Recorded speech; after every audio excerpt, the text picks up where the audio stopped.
Selamat datang ke channel Seram Legenda.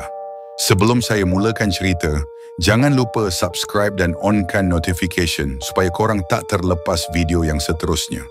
Mona Fandey atau nama sebenar Maznah Ismail ialah seorang penyanyi pada tahun 80-an. Selepas berhenti menyanyi, dia dan suaminya Jalil Ibrahim mula menawarkan khidmat sebagai bomoh untuk orang kaya dan orang politik. Pada tahun 1993, seorang ahli politik bernama Datuk Mazlan Idris datang berjumpa Mona. Dia mahu lebih berpengaruh dalam politik. Semasa upacara mandi bunga, Datuk Mazlan telah diminta untuk berbaring dan pada waktu itu Mona berada di bahagian kepala Datuk Mazlan. Semasa upacara ini sedang berlangsung, mata Datuk Mazlan telah ditutup dengan kain hitam. Secara tiba-tiba, Juraimi ataupun pembantu Mona Fendi masuk ke dalam bilik di mana tempat Datuk Mazlan mandi. Dia kemudiannya telah memancung kepala Datuk Mazlan. Mona Fendi dianggap bersubahat di dalam kes pembunuhan Datuk Mazlan kerana waktu itu Mona ada bersama mereka. Pada 23 Julai 1993, mayat Datuk Mazlan telah dijumpai dalam keadaan yang sangat mengerikan. Mayat Datuk Mazlan telah dikerat sebanyak 18 bahagian dan ditanam di dalam satu lubang. Mayat Datuk Mazlan dijumpai di Kampung Pamah, Raub Pahang.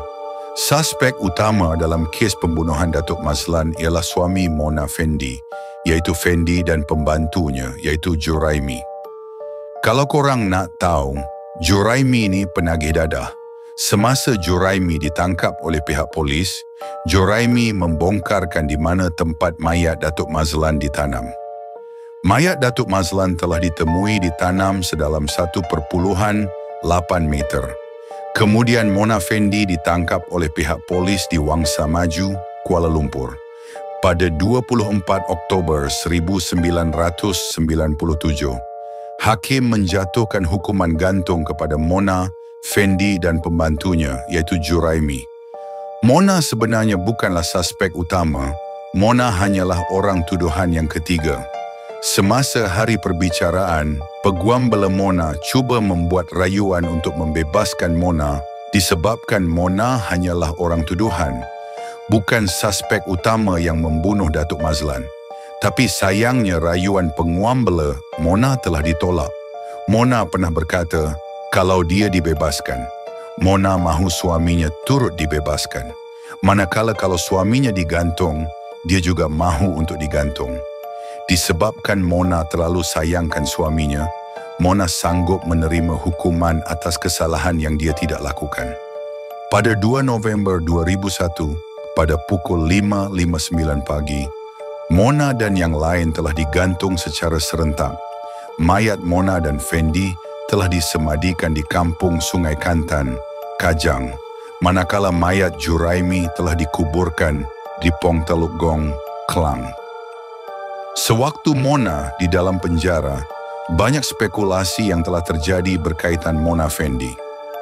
Disebabkan Mona Fendi pernah menuntut ilmu hitam di Indonesia, ada yang kata Mona Fendi sebenarnya sangat kebal dan tidak akan mati. Salah satu cerita yang sangat popular, Mona Fendi dikatakan telah digantung sebanyak 3 kali tetapi tidak berjaya. Pada gantungan tali yang terakhir, barulah Mona mati. Ada juga yang mengatakan bahawa Mona Fendi ini boleh melarikan diri daripada penjara dan boleh pulang semula ke penjara tanpa ada seorang pun yang sedar. Mona Fendi juga dipercayai boleh menerapungkan diri di dalam penjara dan dikatakan boleh membaca surah Al-Fatihah secara terbalik. Ada juga yang mengatakan pada hari terakhir sebelum Mona Fendi hendak digantung, Mona Fendi meminta kemenyan. Tetapi semua spekulasi ini hanyalah rekaan daripada netizen semata-mata. Mari kita rungkaikan cerita sebenar.